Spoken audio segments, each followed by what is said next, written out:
अगर दोस्तों आप इस वीडियो पे आ गए हैं तो आज हिंदी के पेपर में आपको बताएंगे कैसे आंसर आपको लिखना है, किस प्रकार से पूरा पेपर हल करना है, नहीं आएगा तो फिर कैसे आंसर लिखना है, सब कुछ बताने वाले हैं। ये 2025 का पेपर है और सेम टू सेम ऐसे ही हुबहू आपको पेपर देखने को मिलेगा। 2026 के पेपर तो हम लोग बनाते हैं मॉडल पेपर, यहाँ पे आपको 25 वाला जो पेपर है इसके माध्यम से पूरा पेपर हल करके बताएंगे कैसे कॉपी आपको हल करनी है। तो चलिए फटाफट रिवीजन कर लेते हैं, देख लेते हैं कि किस प्रकार से कॉपी जो है आपको हल करना होगा। तो यहाँ पे पेपर पैटर्न है, आप यहाँ पे देख सकते हैं। सबसे पहले यहाँ पे खंड का की शुरुआत करेंगे और यहाँ पे जो आपका बहुविकल्पीय प्रश्न रहेगा, जैसे पहले का यहाँ पे का है तो इसका राइट आंसर क्या होगा। जैसे प्रेम सागर के रचनाकार हैं तो इसमें राइट आंसर आपका लल्लू लाल हो जाएगा। तो अपनी कॉपी में कैसे लिखेंगे, तो अपनी कॉपी में आप यहाँ पे इस प्रकार से जो है लिख लेंगे, यहाँ पे खंड खा लिख लेंगे, ठीक है। और फिर इसके बाद जो है यहाँ पे प्रश्नोत्तर नंबर 1 का का ले सकते हैं। फिर इसमें जो सही, जैसे मान लो लल्लू लाल सही है, ए सही है इसमें, तो आप यहाँ पे लिखिए ए, इस प्रकार से ए लिखिए। फिर यहाँ पे लिखिए लल्लू लाल, ऐसे कॉपी में आप इस प्रकार से लिखिए लल्लू लाल। फिर इस प्रकार यहाँ से करके सही कर देंगे, बस काम हो जाएगा, ठीक है। तो इस प्रकार से ऐसे ही सारे क्वेश्चन करना है। अब मैं इसको पूरा करके आपको दिखा दे रहा हूँ कैसे आपको करना है कॉपी में। यहाँ पे आप देख पाएंगे इस प्रकार से मैंने पूरा ऑलरेडी कर लिया है। तो अब यहाँ पे देखिए प्रश्नोत्तर संख्या या प्रश्नोत्तर नंबर 1 हो जाएगा। तो यहाँ पे देखिए लिखने का तरीका पहले आप देख लीजिए, जैसे कॉपी अगर आप लिखते हैं वैसे नंबर आपको मिलता है, तो कॉपी अच्छे से लिखिए, ठीक है। यहाँ पे देखिए पहले का है, तो यहाँ पे पहले का ए सही है, ए लिखिए, यहाँ पे जो सही हो टिक कर दीजिए। और दूसरी बात यहाँ पे ये है कि सारा मैंने यहाँ पे आंसर लिखकर टिक किया है। यहाँ पे देखिए लाइन बाय लाइन में स्टेप बाय स्टेप क्रम वाइज टिक किया है, जिससे देखने में भी अच्छा लग रहा है। और सारे जैसे पहले का यहाँ पे है कौन सा, यहाँ पे का खा गा घा अंगा लगातार हो गया, कौन सा सही इसमें ये हो गया, उत्तर कौन सा है ये, सही के निशान लगा दिया, पूरा नंबर का परफेक्ट। भाई साहब इससे बेहतरीन कुछ नहीं हो सकता है, ये सबसे सटीक तरीका है लिखने का। दूसरा तरीका यहाँ पे है कि आप इसको ऐसे भी ले सकते हैं, इस प्रकार से इसको ऐसे भी ले सकते हैं दूसरा नंबर, लेकिन थोड़ा सा यहाँ पे सटा हुआ है तो थोड़ा सा दिक्कत हो सकती है। जब पेपर में आप पन्ना पलटेंगे तो यहाँ पे जो है आपको दूसरा वाला जो ऑप्शन है ये आपको दिखाई देगा, ठीक है। तो यहाँ पे इसका जो आंसर सभी का मान लेते हैं, इसमें से कोई आंसर आपका क्वेश्चन आ गया पेपर में, तो यहाँ पे देख लीजिए कि प्रेम सागर के रचनाकार है लल्लू लाल हो जाएगा इसमें, ठीक है। फिर यहाँ पे देखिए सत्यार्थ प्रकाश के रचनाकार हैं, तो इसमें राइट आंसर आपका स्वामी दयानंद सरस्वती हो जाएगा। तो इन सभी का आंसर देखिए यहाँ पे लिखा गया है, ठीक है, लल्लू लाल स्वामी दयानंद सरस्वती, इस प्रकार से आप अपनी कॉपी में लिखेंगे। फिर जब आप यहाँ पे इसका पन्ना पलटेंगे तो यहाँ पे देखिए हिंदी प्रदीप नामक पत्रिका के संपादक हैं बालकृष्ण भट्ट हो जाएगा, ठीक है। यहाँ पे इस प्रकार से बालकृष्ण भट्ट आप यहाँ पे कॉपी में लिख देंगे, ठीक है। फिर इसके बाद यहाँ पे देखिए नेक्स्ट है कि उसने कहा था कहानी के लेखक हैं, तो यहाँ पे चंद्रधर शर्मा गुलेरी हो जाएगा। तो यहाँ पे अपनी कॉपी में इस प्रकार से चंद्रधर शर्मा गुलेरी इस प्रकार से लिखेंगे, ठीक है। फिर इसके बाद अगला क्वेश्चन यहाँ पे रहेगा आपका मेरी असफलताएं निबंध संग्रह के लेखक हैं, तो उसमें बाबू गुलाब राय हो जाएगा। तो आप यहाँ कॉपी में बाबू गुलाब राय लिखेंगे, ठीक है। फिर इसके बाद आपका यहाँ पे प्रश्नोत्तर नंबर 2 आएगा। तो प्रश्नोत्तर नंबर 2 देखिए आप चाहें इसको जो मैंने यहाँ पे लिखा है इसको आप इस तरह लिखिएगा, ज़्यादा अच्छा लगेगा, ठीक है, पूरा अच्छे से कवर हो जाएगा आपका। अगर इस प्रकार से लिखेंगे ये भी सही है, लेकिन थोड़ा सा ज़्यादा सट गया है और उतना अच्छा भी नहीं लग रहा है, लेकिन ये है कि अगर आप ऐसे लिखते हैं तो पूरा बढ़िया नंबर आपको मिलेगा, ठीक है। तो यहाँ पे दूसरे का भी देख लेते हैं। दूसरे में जैसे कि यहाँ पे देखिए यहाँ पे भारत 12 मासा कविता के रचनाकार है, तो राधा कृष्ण दास हो जाएगा, ठीक है। तो यहाँ पे इस प्रकार से इसको आंसर करेंगे। फिर यहाँ पे नेक्स्ट रहेगा आपका कि नेक्स्ट है आपका रसा किसका उपनाम है, तो यहाँ पे भारतेंदु हरिश्चंद्र का हो जाएगा, ठीक है। फिर इसमें काव्य कर्तव्य किसका जो है निबंध है, तो आचार्य महावीर प्रसाद द्विवेदी का हो जाएगा। फिर तुलसीदास काव्य संग्रह के रचयिता है सूर्यकांत त्रिपाठी निराला हो जाएगा। फिर उच्छ्वास किसका काव्य संग्रह है, तो सुमित्रानंद पंत हो जाएगा। तो इस प्रकार से जो है इन सभी का आंसर जो है यहाँ पे लिखा गया है, इस प्रकार से आप यहाँ पे लिख सकते हैं, ठीक है। तो ये पहला हो गया जो बहुविकल्पीय क्वेश्चन लेंगे उसको कैसे आपको हल करना है। फिर आता है सेक्शन यहाँ पे अगला जो कि आपका रहता है संदर्भ प्रश्न, ठीक है। संदर्भ वाले रहते हैं, तो इस प्रकार से क्वेश्चन नंबर 3 आपको कॉपी में अपने देखने को मिलेगा, ठीक है। इस प्रकार से आपको यहाँ पे 3 देखने को मिलेगा। तीसरा जो रहेगा उसमें जो है आपको यहाँ पे निम्नलिखित गद्यांश का संदर्भ देते हुए किसी एक का नीचे दिए गए प्रश्नों का उत्तर लिखिए। तो यहाँ पे जो है आपको ये वाला देखने को मिलेगा, और अथवा करके यहाँ पे एक और दिया हुआ है, तो चाहे आप इसको करिए, ठीक है, चाहे आप इसको करिए, दोनों में से कोई करना है।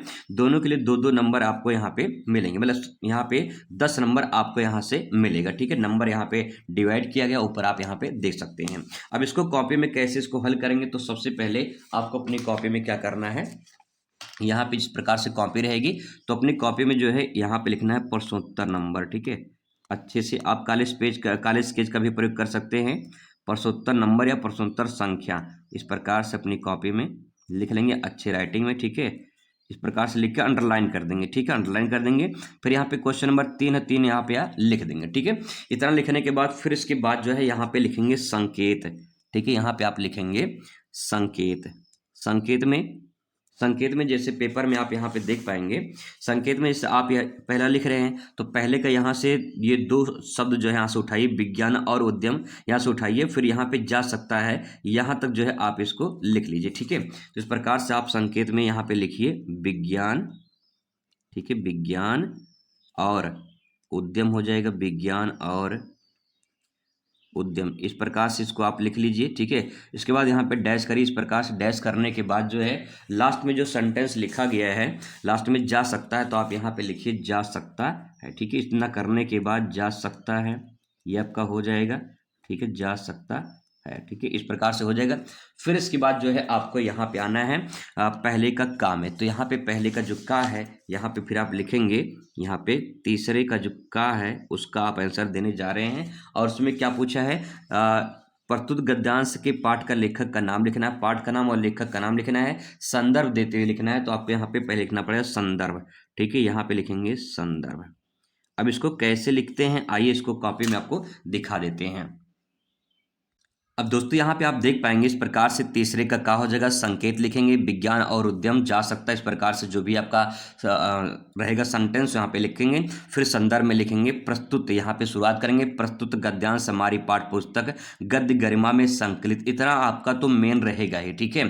फिर पाठ का नाम, आपको पाठ का नाम जो है वो पहचानना है, तो पहचानने के लिए बहुत सारे क्लू आपको सेंटेंस मिल जाते हैं, जैसे यहाँ पे देखिए राष्ट्र लिखा है, स्वरूप लिखा है, मातृभूमि लिखा है, राष्ट्र लिखा है, तो इससे पता चल गया कि राष्ट्र के स्वरूप से लिया गया है, तो यहाँ पे राष्ट्र का स्वरूप इसको काले पेन से कर देंगे, ठीक है।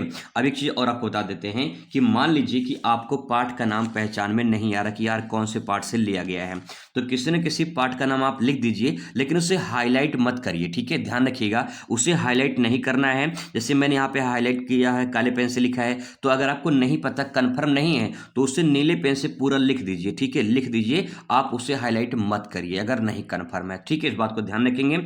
इस बार इसको लिखने के बाद राष्ट्र का स्वरूप नवपाठ से लिया गया है, जिसके लेखक डॉक्टर वासुदेव शरण अग्रवाल जी हैं, इस प्रकार से हो जाएगा। फिर ये आपका यहाँ पे 2 नंबर इस पे मिल जाएगा, ठीक है, पहला काम हो गया।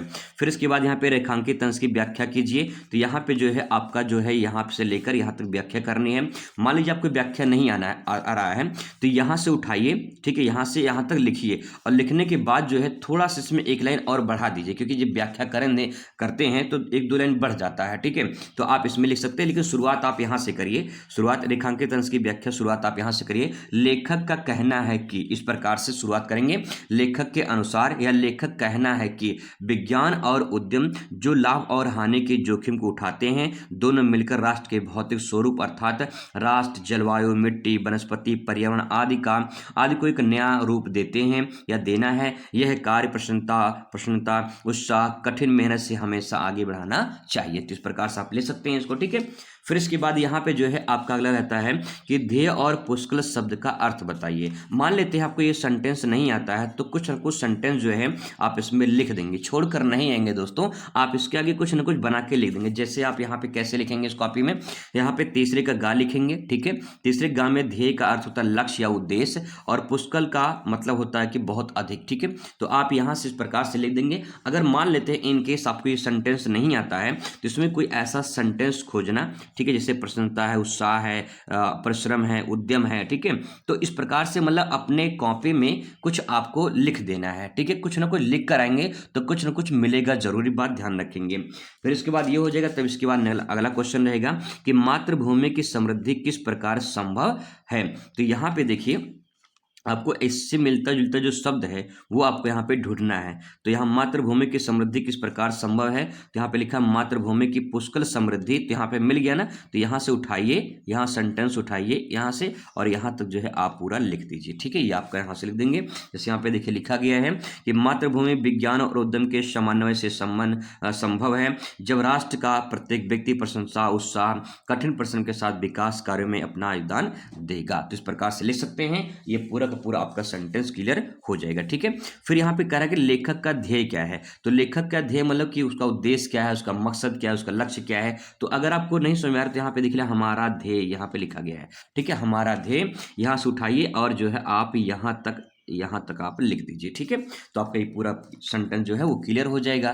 ठीक है, यहाँ पे आप देख पाएंगे इस प्रकार सेंटेंस जो है यहाँ पे लिखा गया है, ऐसे आपको लिख देना है। ठीक है, अब दोस्तों यहाँ पे जो है अगर आपको ये आता है तो आप ये वाला करेंगे, नहीं तो आप जो है दोनों में से कोई एक आप यहाँ पे करेंगे। ठीक है, फिर इसके बाद आपका आता है यहाँ पद्यांश 4 नंबर का।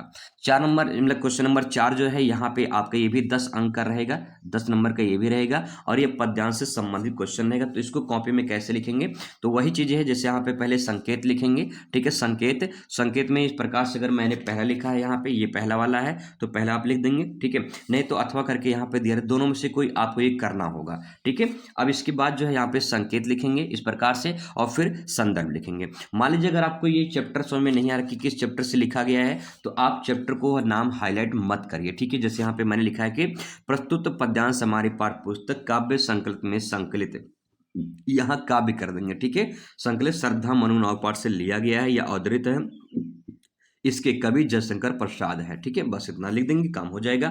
फिर इसमें रेखांकित अंश की व्याख्या करनी है। रेखांकित अंश की व्याख्या मतलब समय नहीं आ रहा है तो आप जो सेम टू सेम लिखा है उसी को थोड़ा आगे पीछे करके हिंदी में वर्ण मतलब थोड़ा सा कन्वर्ट करके आप इसको लिख सकते हैं, नहीं तो आप सेम टू सेम वही भी उतार सकते हैं, कोई दिक्कत नहीं है। ठीक है, कम से कम लिख कर तो आएंगे कॉपी को। ठीक है, इस प्रकार से लिख कर आएंगे। फिर यहाँ पे रेखांकित अंश की व्याख्या हो जाएगी। फिर अगला क्वेश्चन आपसे पूछा जाएगा कि सेवा का सार क्या है। तो सेवा का जो सार है वो आपको यहाँ पे देखिए सेंटेंस मिल रहा है, सेवा का सार है। ठीक है, यहाँ से मिल गया आपको। तो यहाँ से जो सेंटेंस है यहाँ से उठाइए और यहाँ तक या फिर यहाँ तक आप लिख दीजिए। ठीक है, थोड़ा सा शुरुआत कर सकते हैं कि यह है, यहाँ आत्मा समर्पण ही सेवा सार है, श्रद्धा स्वयं को मनु के चरणों में समर्पित करके जीवन के कल्याणकारी मार्गों को अपनाने में संकल्प लेती है। तो इस प्रकार से सेंटेंस ऐसे जो है थोड़ा मोड़ा हिंदी करके आप ले सकते हैं। फिर इसके बाद अगला क्वेश्चन यहाँ पे रहता है कि इन पंक्तियों में कौन किसको समझा रहा है, कौन किसको समझा रहा है। तो इसमें आप लिखेंगे, इसमें लिखेंगे जो श्रद्धा है। ठीक है, श्रद्धा जो है ये श्रद्धा मनु को समझा रही। ठीक है, श्रद्धा जो है मनु को समझा रही, तो इस प्रकार से इसको लिख सकते हैं। विश्व वन में कौन सा अलंकार है। विश्व वन में जो है यहाँ पे कोई भी अलंकार अगर नहीं आता है तो कोई भी आप अलंकार लिख सकते हैं। जैसे यहाँ पे हो जाएगा आपका रूपक अलंकार, तो मैंने यहाँ पे लिखा है रूपक अलंकार। तो इसमें आप अगर नहीं आएगा तो एक अलंकार का नाम आप यहाँ पे कोई न कोई रूपक, अनुप्रास, यमक या फिर उपमा अलंकार कुछ ना कुछ आप यहाँ पे लिख देंगे। ठीक, कुछ ना कुछ आप यहाँ पे लिख कर जरूर आएंगे। तो इस प्रकार से आपका चौथा जो क्वेश्चन ये आपको सॉल्व करना है। फिर आ जाते हैं पांचवें क्वेश्चन पर। पांचवा क्वेश्चन जो रहेगा आपका जीवन परिचय रहेगा। यहाँ पे जीवन परिचय में दिया गया कि निम्नलिखित में से किसी एक लेखक का जीवन परिचय देते हुए उनकी कृतियों का उल्लेख कीजिए। तो यहाँ पे जीवन परिचय के लिए 3 नंबर, कृतियों के लिए 2 नंबर, आपको 5 अंक मिलेंगे। तो इसमें से कोई आपको एक करना होगा। Doctor Vasudev Agarwal, Pandit Deendayal Upadhyay, doctor APJ Abdul Kalam. तो इसको कैसे कॉपी में लिखना है वो भी देख लेते हैं। ठीक है, तो 5 अंक आपको यहाँ से मिलेगा। दोस्तों जो जीवन परिचय आप लिखेंगे इस प्रकार से पुरुषोत्तम नंबर डाल देंगे। ठीक है, फिर यहाँ पे लेखक का जीवन परिचय लिख देंगे। लेखक का जो भी जीवन परिचय से मान लो मैं लिख रहा हूँ यहाँ पे डॉक्टर APJ अब्दुल कलाम का, तो यहाँ पे आप लिखेंगे ये डॉक्टर APJ अब्दुल कलाम का ये 3rd है, तो आप यहाँ पे इस प्रकार से ये 3rd वाला लिख देंगे। ठीक है, इस प्रकार से लिख देंगे। फिर यहाँ पे होने के बाद फिर आप यहाँ पे एक बॉक्स बनाएंगे पहले, जैसे यहाँ पे नाम डॉक्टर APJ अब्दुल कलाम, जन्म 15 अक्टूबर 1931, जन्म स्थान रामेश्वरम तमिलनाडु, पिता जैनुलाब्दीन, माता आशी अम्मा, शिक्षा स्नातक MIT से इंजीनियरिंग, कृतियाँ wings of fire India 2020, my journey, मृत्यु 27 जुलाई 2015 को। तो इस प्रकार से करके इसको बॉक्स में कर देंगे। ये सही तरीका होता है, बोर्ड ने खुद निर्देश दिया कि आप जीवन परिचय ऐसे लिखिए, ठीक है। इस इतना करने के जब ये अपना लिख देंगे तो इतना काम आपका हो जाएगा, ठीक है। एक जीवन परिचय तो आपको याद होना ही चाहिए, नहीं याद है तो कोई दिक्कत नहीं है। आपको करना क्या है, इसमें से आप ये बॉक्स जो यहाँ बना गया है, ये बॉक्स आप तब मत बनाइए, ठीक है।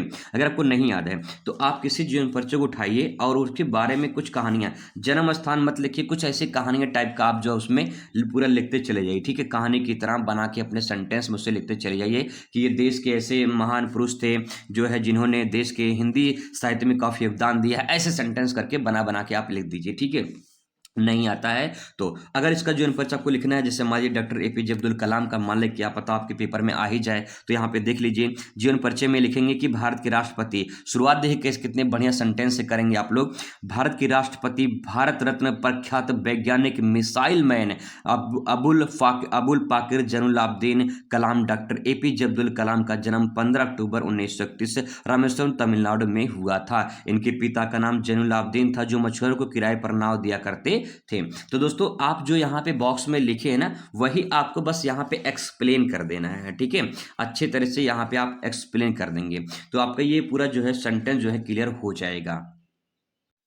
फिर 2 नंबर के लिए आप यहाँ पे कृतियाँ लिखेंगे तो लिखेंगे कलाम जी की मुख्य कृतियाँ जो है India 2020, my journey, wings of fire, अग्नि की उड़ान ने, और भारत की आवाज़, हम होंगे कामयाब। इस प्रकार से ले सकते हैं। ये जो सेंटेंस लिखा गया है यहाँ पे इस तरह से, इसको आप ऐसे भी ले सकते हैं। यहाँ पे आप पॉइंट वाइज ऐसे करके जो है 2-3 कम से कम 4-5 जो है आप यहाँ पे लिख सकते हैं। इस प्रकार से ऐसे पॉइंट बना के लिख सकते हैं। तो यहाँ पे लिखेंगे पहला, जैसे इंडिया 2020 है तो आप यहाँ लिखिए इंडिया 2020, ठीक है। फिर माई जर्नी इस प्रकार से लिखिए, ठीक है, माई जर्नी। फिर इसके बाद विंग्स ऑफ फायर, तो आप यहाँ पे लिखिए विंग्स ऑफ फायर, ठीक है, इस प्रकार से हो जाएगा। फिर यहाँ पे भारत की आवाज़, इस प्रकार से कम 5 नाम आप यहाँ पे लिख देंगे, ठीक है। भारत की आवाज़ इस प्रकार से लिख के बस आपका काम हो जाएगा। इस प्रकार से लिखेंगे थोड़ा ज़्यादा अच्छा लगेगा। ऐसे भी लिख सकते हैं, इस प्रकार से भी आप लिख सकते हैं, कोई दिक्कत नहीं है, ठीक है। फिर एक जीवन परिचय में और आपको दिखा दे रहा हूँ, यहाँ पे देख पाएंगे, ये है आपका वासुदेव सरल अग्रवाल का, बहुत इंपॉर्टेंट जीवन परिचय वासुदेव सरल अग्रवाल का। तो आप यहाँ पे जो है लिख सकते हैं, एक छोटा सा पहले बॉक्स लिखने का तरीका एक बार देख लीजिए, ठीक है। फिर इसके बाद जो है यहाँ पे नाम वासुदेव सरल अग्रवाल, जन्म 7 अगस्त 1904, जन्म स्थान मेरठ उत्तर प्रदेश, पिता विष्णु अग्रवाल, माता सीता देवी अग्रवाल, शिक्षा MA PhD डीलिट की उपाधि इन्होंने ग्रहण की थी। और कृतियाँ पृथ्वी पुत्र, कल्पलता, भारत की एकता, वाग्धारा, और ये सब जो है इनकी कृतियाँ हो जाएगी, इनकी रचना हो जाएगी। और मृत्यु 27 जुलाई 1967 को, ठीक है। तो यहाँ पे जो आप बॉक्स में लिखे हैं, यही बॉक्स वाला आप यहाँ पे थोड़ा एक्सप्लेन कर दीजिए, ठीक है। तो आप पूरा एक पेज में आप पूरा पूरा लिखेंगे, 5 नंबर का है तो पूरा एक पेज में लिखेंगे। कॉपी भी आपका ऐसे ही लंबे में ऐसे दिखाई देगा, तो इस प्रकार से आप यहाँ पे लिख सकते हैं दोस्तों, ठीक है। अब यहाँ पे जब आपका ये हो जाएगा तो इसी प्रकार से आपको किसी भी एक कवि का जीवन परिचय आपसे पूछा जाएगा और यहाँ पे उनका जीवन परिचय देते हुए कृतियां जो है आपको इसमें लिखना है। 80 शब्द रहता है तो आप इसमें से कोई एक जो है लिख लेंगे। नहीं अगर आपको तैयार है तो जो आप तैयार करके गए हैं वही छाप दीजिए। कुछ भी नहीं याद है तो कहानी के तरह इनके बारे में कुछ ना कुछ लिख दीजिए। हिंदी का पेपर है, हिंदी के बारे में आपको लिखना है कि मान लीजिए सुमित्रन पंत, जैसे मान लीजिए आपको यही लिखना है तो इसमें लिखिए सुमित्रन पंत में हिंदी में बहुत योगदान दिया है उन्होंने और बहुत सही रचनाएं की हैं। नहीं पता है, बहुत सही रचनाएं की हैं, ऐसे लिख दीजिए। तो बना बना के सेंटेंस कम से कम आधा पेज तो भर दीजिए कम से कम, ठीक है। तो इस प्रकार से आप लिख कर आइए दोस्तों, छोड़कर मत आइएगा, ठीक है। फिर इसके बाद क्वेश्चन नंबर आपका यहाँ पे शुरुआत होता है 6वां नंबर। जो 6वां नंबर है यहाँ पे कहानी तत्वों के आधार पर ध्रुव यात्रा अथवा कर्नाशा की हार, कहानी की समीक्षा कीजिए। ये भी 5 अंक का रहेगा और यहाँ पे 80 शब्द रहेगा। तो इसको भी आपको एक पेज में लिखना है। कह रहा है कि कहानी की समीक्षा कीजिए, मतलब कहानी का क्या सार है ये आपको इसमें लिखना है। और फिर यहाँ पे अगर आपको ये नहीं रहा तो अथवा करके यहाँ पे खून का रिश्ता जो है कहानी का उद्देश्य क्या है आपको उद्देश्य बताना है, ठीक है। दोनों में से कोई आपको एक इसमें करना होगा। फिर इसके बाद यहाँ पे 7 नंबर आपका क्वेश्चन शुरू होगा। स्वपठित खंडकाव्य के आधार पर निम्नलिखित प्रश्नों में से किसी एक प्रश्न का संक्षिप्त उत्तर दीजिए। तो यहाँ पे इस प्रकार से क्वेश्चन पूछा जाएगा। ये भी 5 अंक का रहेगा और यहाँ पे 80 शब्द रहेंगे आपके पास। एक पेज में आपको ये भी लिखना होगा। जैसे जो भी आपके जिला में चलता हो उसे आप यहाँ पे लिखेंगे अपने हिसाब से, जो भी आपके जिले में होगा। ठीक है, तो आपको पता होगा, नहीं पता है तो आप भैया इसमें से एक आप अपने कॉपी में लिख कर आएंगे। कोई भी जिले का लिख सकते हैं, लेकिन अपनी कॉपी में एक लिख कर आएगा। कोई भी, जैसे मान लो यहाँ पे श्रवण कुमार के खंडकाव्य लिखा है, तो श्रवण कुमार का नाम आपने सुना होगा, तो श्रवण कुमार के बारे में आप लिख सकते हैं। ठीक है, मुक्ति यज्ञ यहाँ पे लिखा गया है, जो गांधी आंदोलन है उनके बारे में इसमें चर्चा की गई है, तो उसमें से कोई आप एक लिख दीजिएगा। अगर नहीं आपको आ रहा है तब की बात बता रहे हैं, अगर आपको आ जाएगा तो आप अपने जिले के अनुसार जो है आप इसे लिखेंगे। ठीक है, फिर इसके बाद यहाँ पे आपका सेक्शन शुरू होता है, यहाँ पे खंड खा की, जिसमें आपको संस्कृत पोर्शन दिखाई देंगे। और यहाँ पे 8वां का जो है का, इसमें दिया कि निम्नलिखित संस्कृत गद्यांशों में से किसी एक का संदर्भ सहित हिंदी में अनुवाद कीजिए। 2 + 5 = 7 अंक आपको यहाँ से मिलेंगे, 7 नंबर मिलेगा। अब यहाँ पे मान लो कुछ भी नहीं आ रहा है तो यहाँ पे एक संदर्भ आपको लिखना है। ये वाला क्वेश्चन करना है तो अपनी कॉपी में आप यहाँ पे लिखिए पहले खंड खा। ठीक है, इस प्रकार से आप अपनी कॉपी में लिखिए खंड खा। ठीक है, इसको आप जो है अंडरलाइन कर सकते हैं। फिर इस यहाँ पे लिखेंगे प्रश्नोत्तर नंबर। कौन सा प्रश्नोत्तर नंबर को उत्तर दे रहे हैं? प्रश्नोत्तर संख्या, प्रश्नोत्तर नंबर, जो भी आप लिखना चाहते हैं यहाँ पे लिख सकते हैं। मान लो 8 है तो आप यहाँ पे 8 का लिख रहे हैं तो आप यहाँ कहाँ 8 का इस प्रकार से लिख देंगे। ठीक है, और इसके जो है इसी स्केच से लगे हाथ उसे अंडरलाइन कर देंगे।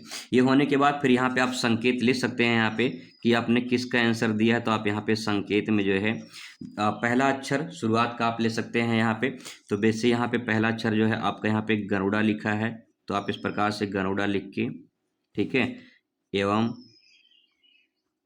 इस प्रकार से लिखिए, इसको जो है डैश कर दीजिए। ठीक है, डैश करने के बाद लास्ट में जो आपका यहाँ पे लिखा गया है नित्यम करणीय, तो आप नित्यम करणीय यहाँ पे लिख सकते हैं। ठीक है, इस प्रकार से यहाँ पे जो है आप लिख सकते हैं इसको। ठीक है, जब बना के लिखना है तो इस प्रकार से पूरा सेंटेंस जो है आपको करना है। ठीक है, ये हो जाएगा। फिर यहाँ पे ये फुल स्टॉप कर देंगे। फिर यहाँ पे जो है आपका यहाँ पे क्वेश्चन में पूछा है संदर्भ लिखना है। ठीक है, तो संदर्भ जो है आपका यहाँ पे हेडिंग बनेगा, संदर्भ जो है आपको यहाँ पे हेडिंग डालनी है। ठीक है, तो यहाँ पे आपका बनेगा संदर्भ, ये संदर्भ हो जाएगा इस प्रकार से। ठीक है, अब यहाँ पे जो है आपको संदर्भ में लिखना है कि प्रस्तुत गद्यांश, जिससे यहाँ पे लिखा जो आपको सेंटेंस यहाँ पे लिखा गया वही आपको इस प्रकार से अपनी कॉपी में लिखना है। तो आप यहाँ लिखेंगे प्रस्तुत गद्यांश, प्रस्तुत गद्यांश, इस प्रकार से ऐसे लिखेंगे प्रस्तुत गद्यांश। प्रस्तुत गद्यांश हमारी पाठ्य पुस्तक, प्रस्तुत गद्यांश हमारी पाठ्य पुस्तक, हमारी पाठ्य पुस्तक जो है संस्कृत दिग्दर्शिका लिखेंगे इसमें। ठीक है, तो आप इसको चाहे तो काले पेन से कर सकते हैं, संस्कृत दिग्दर्शिका, संस्कृत दिग्दर्शिका, इस प्रकार से। अब मान लो आपको चैप्टर का नाम नहीं पता है, संस्कृत देश का नाम जो है पुस्तक संस्कृत देश के कौन सा पाठ है, पाठ का नाम मान लो को नहीं पता, तो यहाँ से संस्कृत कोई भी सेंटेंस उठा लीजिए, जैसे महर्षि दयानंद लिखा गया है तो मैं यहाँ लिख दे रहा हूँ कि संस्कृत देश के महर्षि दयानंदी। तो यहाँ पे अगर आपको नहीं पता तो आप इसको नीले पेन से ही लिख दीजिए। ठीक है, महर्षि दयानंद। ठीक है, दयानंद हो जाएगा, नामक पाठ से लिया गया है या अवतरित है। ठीक है, इस प्रकार से नामक पाठ से लिया गया है, इस प्रकार से आप यहाँ पे लिख दीजिए। ठीक है, लिया गया है, ये हो जाएगा। अब इसके बाद जो है आपको यहाँ पे करना होता है इसका अनुवाद, तो आप यहाँ पे लिखेंगे कि इसका अनुवाद करना है।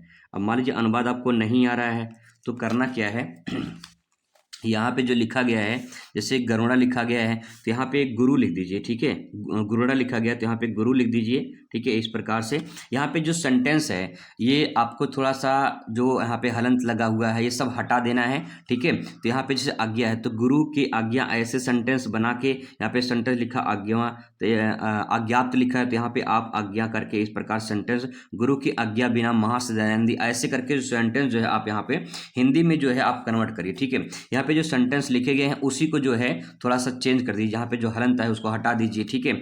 यहाँ पे जो है इस प्रकार सेंटेंस दिया गया है उसको हटाइए। सर्वप्रथम है तो सर्वप्रथम में सर्वप्रथम कर दीजिए, ठीक है। इस प्रकार से करके इसको पूरा का पूरा आप एक पेज जो है यहाँ पे भर दीजिए, जो आपका यहाँ पे पूरा हिंदी दिया गया है पेपर में, ठीक है, मतलब संस्कृत दिया गया है। ऐसे जो यहाँ पे जो खंड का वाला रहता है ये इसको भी आप कर सकते हैं। श्लोक रहता है इसको जो है आपको करना होगा, तो इसमें भी उसी प्रकार से करना है जैसे यहाँ पे लिखा गया है। संकेत लिखना, संदर्भ लिखना, फिर उसका हिंदी में जो है अनुवाद करना है। अनुवाद जो है आप यहीं से जो है, जैसे सुखार्थन लिखा है तो सुख यहाँ पे सेंटेंस उठा सकते हैं, विद्या लिखा है विद्या ले सकते हैं। तो इस प्रकार से सेंटेंस छोटा छोटा बना के अपने सेंटेंस में जो है आप उसको पूरा भर देना, कुछ ना कुछ आपको नंबर तो मिल ही जाएगा, ठीक है। तो इसके बाद आपका यहाँ पे 9 नंबर क्वेश्चन शुरू होता है। कह रहा है कि निम्नलिखित में से किन्हीं 2 प्रश्नों का जो है उत्तर संस्कृत में दीजिए। संस्कृत में देना है तो यहाँ पे अपनी कॉपी में कैसे से लिखेंगे। 4 प्रश्न है, 4 में से 2 आपको करना है, 4 अंक आपको यहाँ पे मिलेंगे, ठीक है। तो अब यहाँ पे मान लीजिए लिखा है पहला वाला, वर्षा काले के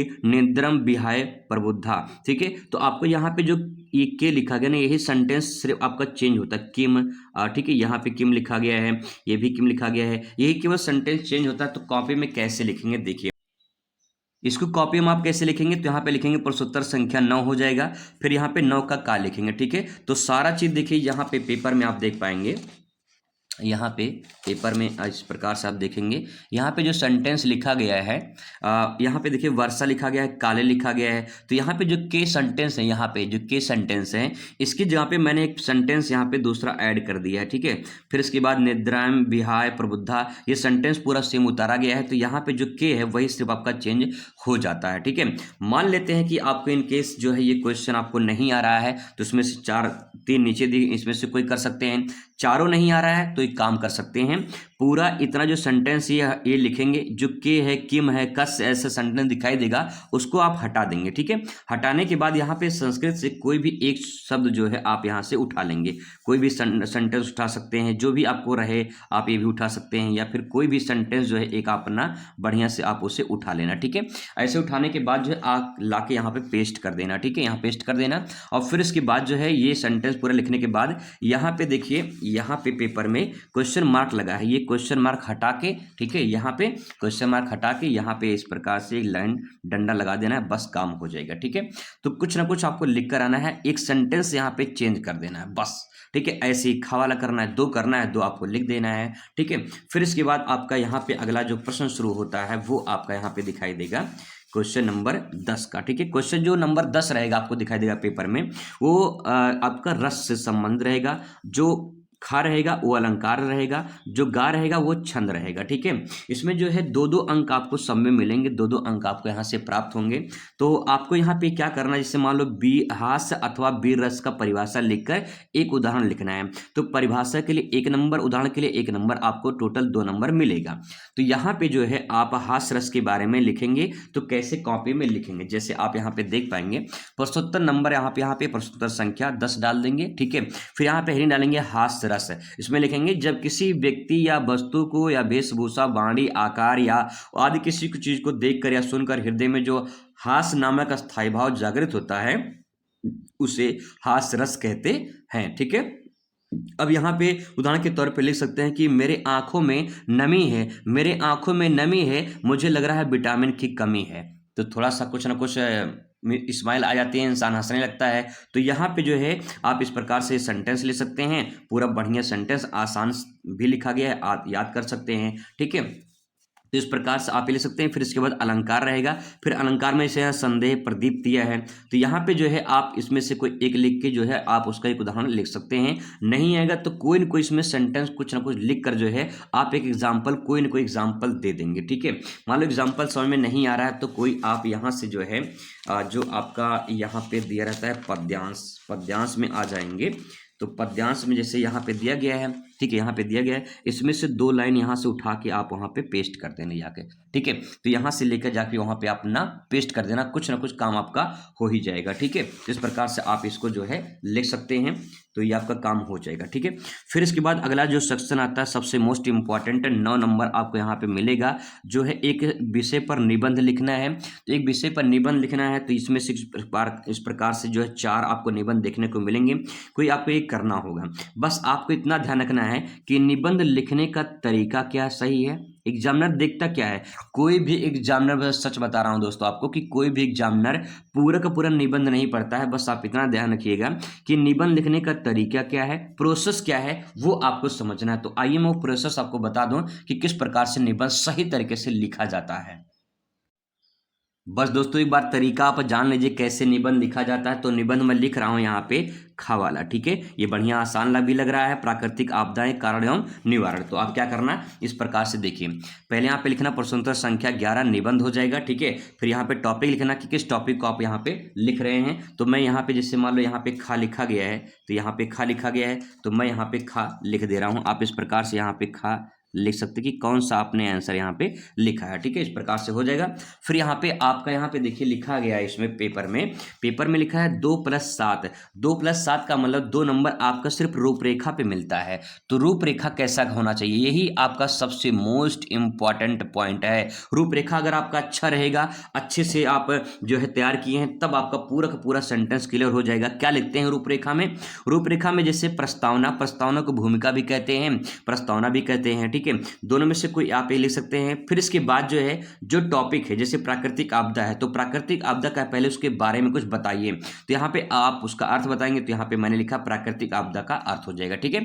फिर यहाँ पे देखिए अब प्राकृतिक आपदा के कारण, तो यहाँ पे मैंने कारण लिखा है, तो यहाँ पे कारण हो जाएगा। फिर इसको निवारण पूछा है, तो प्राकृतिक आपदा का निवारण हो जाएगा, ठीक है। फिर लास्ट में आप यहाँ पे उपसंहार, कम से कम 5 हेडिंग तो अपने कॉपी में लिखेंगे, ठीक है।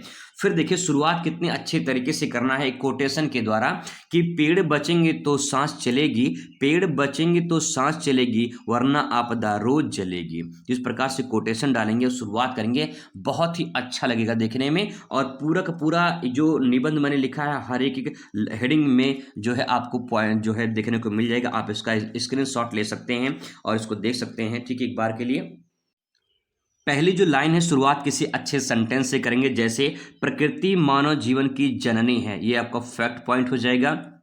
फिर वह हमें जल, वायु, वनस्पति, खनिज, पहाड़, पर्वत, नदी, आश्रय आदि प्रदान करती है। प्राकृतिक आपदा जैसे भूकंप, बाढ़, सूखा, चक्रवात, भूस्खलन, सुनामी जैसी घटनाएं मानव जीवन को प्रभावित करते हैं, ठीक है। फिर इसके बाद प्रकृति की रक्षा ही मानवता की सच्ची रक्षा है। अब यहाँ पे अगर आपको मान लीजिए कोटेशन नहीं आता है, तो कोटेशन आप इस प्रकार से भी अपने सेंटेंस में बयां कर सकते हैं, ऐसे भी आप यहाँ पे लिख सकते हैं, ठीक है, कोई दिक्कत नहीं है। फिर आपका यहाँ पे जो दूसरा हेडिंग आपका रूपरेखा में है, उसी के अनुसार आप यहाँ पे दूसरा हेडिंग डालेंगे, प्राकृतिक आपदा की जो है अर्थ। तो यहाँ पे अर्थ लिखेंगे, प्राकृतिक आपदा वह घटना है जो प्रकृति के द्वारा घटित होती है या उत्पन्न होती है तथा जनधन की भारी हानि होती है। प्रकृति द्वारा घटित घटनाओं को प्राकृतिक आपदा कहते हैं। फिर कोटेशन में लिखेंगे यहाँ पे एक लाइन की कि जो प्रकृति से प्यार करेगा वही भविष्य को संवार सकेगा, ठीक है। बढ़िया से आप लिख के अब बढ़िया नंबर प्राप्त कर सकते हैं। फिर यहाँ पे प्रकृति की आपदा के कारण में दो, यहाँ पे अगला हेडिंग बन जाएगा, यहाँ पे कारण पूछा है, तो यहाँ पे लिख के जो है 2 कारण है, एक प्राकृतिक कारण है, एक मानव निर्मित कारण है, ठीक है। फिर इसके बाद जो है फिर दूसरे पेज पर आ जाएंगे। फिर यहाँ पे प्राकृतिक कारण में जैसे भूकंप, बाढ़, सूखा, सुनामी, ज्वालामुखी, इस प्रकार से लिख देंगे, ठीक है। 5 पॉइंट कम से कम उतार देंगे। फिर इसके बाद मानव निर्मित कारण में लिखेंगे वनों की कटाई, प्रदूषण, नदियों पर बांध बनाना, खनन कार्य करना, नगरीकरण होना, ये मानवकृत आपदा हो जाएगी, ठीक है। फिर यहाँ पे कोटेशन डाल देंगे कि कभी सूखा कभी बाढ़ का कहर आया, इंसान ने ही प्रकृति को इतना सताया। जिस प्रकार से अपने सेंटेंस में बना के भी कोटेशन ले सकते हैं 2 लाइन का। फिर यहाँ पे इसका निवारण में ले सकते हैं कि प्राकृतिक आपदा के निवारण, प्रकृति द्वारा आपदा को रोका नहीं जा सकता है, लेकिन उसके प्रभाव को कम किया जा सकता है। निम्नलिखित बिंदुओं से हम समझ सकते हैं, इसमें वृक्षारोपण करके, प्रदूषण पर नियंत्रण करके, भूकंप रोधी संरचनाएं बनाकर, बाढ़ नियंत्रण योजनाएं बनाकर, ठीक है, आपदा से बचाव के जो है प्रशिक्षण देकर, ठीक है। फिर कोटेशन लास्ट में यहाँ पे ले देंगे कि सावधानी ही आपदा से बचाव का सबसे बड़ा उपाय है। जो आप यहाँ पे हेडिंग बनाएंगे उसी से मिलता जुलता आप यहाँ कोटेशन डालेंगे तो ज्यादा आसान रहेगा, ठीक है। फिर तीसरे पेज पर आ जाते हैं। तीसरे पेज में आप यहाँ उपसंहार डाल देंगे, उपसंहार यानी निष्कर्ष। इसमें क्या निष्कर्ष निकला है, इसमें लिखेंगे प्राकृतिक आपदाएं मानव जीवन की कठोर सच्चाई है, यह हमें प्रकृति के प्रति जो है विनम्र रहने की सीख देती है। यदि हम पर्यावरण का सम्मान करें और हमें क्या करना चाहिए, हमें सम्मान करना चाहिए और संतुलन बनाए रखना चाहिए। लास्ट में आप एक कोटेशन डालेंगे बताएंगे कि प्रकृति की रक्षा ही मानवता की सच्ची रक्षा है, तो ये भी आप यहाँ पे लिख सकते हैं। ठीक है, इस प्रकार से दोस्तों आपका जो निबंध वाला पोर्शन है वो आपका यहाँ से तैयार हो जाएगा। निबंध भी आपको इस प्रकार से लिखना है। फिर इसके बाद क्वेश्चन आता है 12वां का। इसमें संधि विच्छेद पूछा है, तो उसमें आपको बहुविकल्पीय क्वेश्चन, इसमें आपको कॉपी में लिखना पड़ेगा, टिक करना पड़ेगा। ठीक है, जैसे पहला इसमें सही प्राधन एजते, इसमें राइट आंसर आपका हो जाएगा। ठीक है, ऐसे यहाँ दूसरा वाला देख सकते हैं, विपात जलम की संधि विच्छेद क्या है, तो विपद धन जालम हो जाएगा। ठीक है, फिर इसके बाद यहाँ पे अगला जो पॉइंट है इसमें आप पढ़ना पलटेंगे, तो यहाँ पे पुष्टि का संधि है, पुष्टि में संधि व्यंजन संधि है। मान लीजिए आपको नहीं आएगा तो कोई न कोई इसमें टिक करके तो आना ही आना, आपको छोड़कर तो आना नहीं है। फिर यहाँ पे अगला जो आपका खा वाला रहेगा, इसमें कह रहा है कि एक विग्रह करके समास का नाम लिखिए, तो उसमें आपको एक विग्रह करना है, समास का नाम लिखना है। ठीक है, जैसे यहाँ पे बीड़ा पाड़ी है, तो बीड़ा पाड़ी का यहाँ पे बीड़ा पाड़ा यस सा हो जाएगा, ये बहुब्रीहि समास है। इसको इसमें से कोई आपको एक करना होगा, तो कॉपी में कोई आप एक लिखेंगे। कैसे कॉपी में एक लिखेंगे, तो आपको मैं यहाँ पे कॉपी दिखा दे रहा हूँ कैसे आप यहाँ पे लिखेंगे, तो इस प्रकार से यहाँ पे देख पाएंगे। ये 12 का हो जाएगा।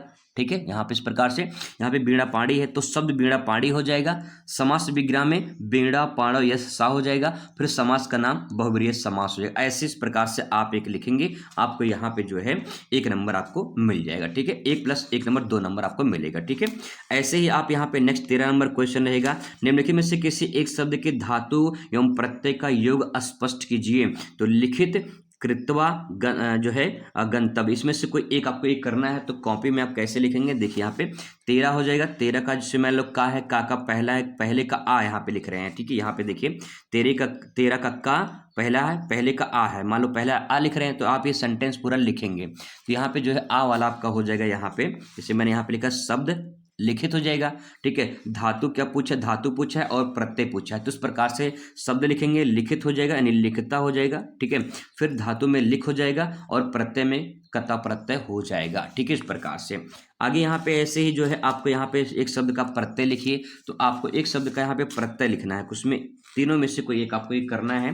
ठीक है, तो यहाँ पे 13 को जो सेकंड वाला होगा, जैसे धनवान का लिखना है, तो सब धनवान हो जाएगा, प्रत्यय इसमें मातु प्रत्यय हो जाएगा। ठीक है, ऐसे इसमें जो है आपको लिख देना है। फिर इसके बाद यहाँ पे आएगा नेक्स्ट, रेखांकित पदों में से किसी एक पद में प्रयुक्त विभक्ति और संबंधित नियम का जो है आपको इसमें लिखना है, तो इसमें जो है आपका 13 को जो खा हो जाएगा, वो आपका मान लो सेंटेंस इसमें है पहला वाला, ये पहला वाला है। ठीक है, तो पहले वाले में लिखेंगे कृष्णा परितः गांव संति, तो विभक्ति इसमें द्वितीय विभक्ति हो जाएगा, और नियम जो है परितः के नियम का योग इसमें दिखाएगा। बस इस प्रकार से ले देंगे, आपका काम हो जाएगा। ठीक है, ऐसे इसमें करना है। मान लेते हैं कि सबको नहीं आएगा, तो कुछ न कुछ आप जिसमें विभक्ति का नाम प्रथमा द्वितीय तृतीया कुछ न कुछ लिख कर आएंगे। ठीक है, नियम में मान लो कुछ भी नियम आप डाल सकते नहीं, तो यही आप उतार देंगे, सेंटेंस डाल देंगे। ठीक, कोई दिक्कत नहीं है। फिर इसके बाद 14 नंबर क्वेश्चन आपका लास्ट जो रहेगा, उसमें आपका रहेगा एक जो है आपका प्रार्थना पत्र लिखना होता है, तो यहाँ पे लिखा गया कि शहर में फैली संक्रामक बीमारी के तरफ जिलाधिकारी का ध्यान आकर्षित करने के लिए एक आवेदन पत्र लिखिए। ठीक है, या फिर जो है अपने पिताजी को एक पत्र लिखिए, इसमें आपके विद्यालय के वार्षिक पुरस्कार को वितरण समारोह का वर्णन किया गया हो, तो उसमें जो है पहला वाला आप यहाँ पे इसको लिख सकते हैं। कैसे लिखेंगे एक बार देख लेते हैं इसको भी। प्रार्थना पत्र या आवेदन पत्र कैसे लिखते हैं, तो शुरुआत सबसे पहले करते हैं, यहाँ पे आप साइड में यहाँ पे कॉर्नर में आप यहाँ पे लिखेंगे सेवा में। ठीक है, इस प्रकार से आप यहाँ पे लिखेंगे सेवा में। ठीक है, जिलाधिकारी महोदय, यहाँ से आप स्टार्ट करेंगे, जिला अधिकारी महोदय, जिलाधिकारी महोदय, जो भी एड्रेस होगा आप अपने जिले का नाम यहाँ पे भर सकते हैं, जो भी आपका यहाँ पे जिला रहेगा, जैसे मैं यहाँ पे लिख दे रहा हूँ बिंदेखलपुर अयोध्या। इसका विषय लिखेंगे कि कौन सा जो है विषय है, तो आप यहाँ पे इस प्रकार से यहाँ पे विषय लिख सकते हैं। ठीक है, विषय में पेपर में जो आपके पेपर में दिया गया है वही आपका यहाँ पे विषय हो जाएगा। जैसे यहाँ पे कि संक्रामक बीमारी की तरफ जो है जिलाधिकारी का ध्यान आकर्षित करना है, तो संक्रामक जो है वो बीमारी हो जाएगा, तो आप यहाँ पे विषय में जो है आप यहाँ पे लिखेंगे संक्रामक बीमारी। ठीक है, इस प्रकार से हो जाएगा। फिर यहाँ पे लिखेंगे महोदय। ठीक है, यहाँ शुरुआत करेंगे महोदय, इस प्रकार से यहाँ लिखेंगे महोदय। महोदय लिखने के बाद फिर इसके बाद यहाँ पे कामा लगाएंगे, फिर यहाँ पे लिखेंगे सविनय निवेदन है कि, फिर यहाँ से आप शुरुआत करेंगे निवेदन।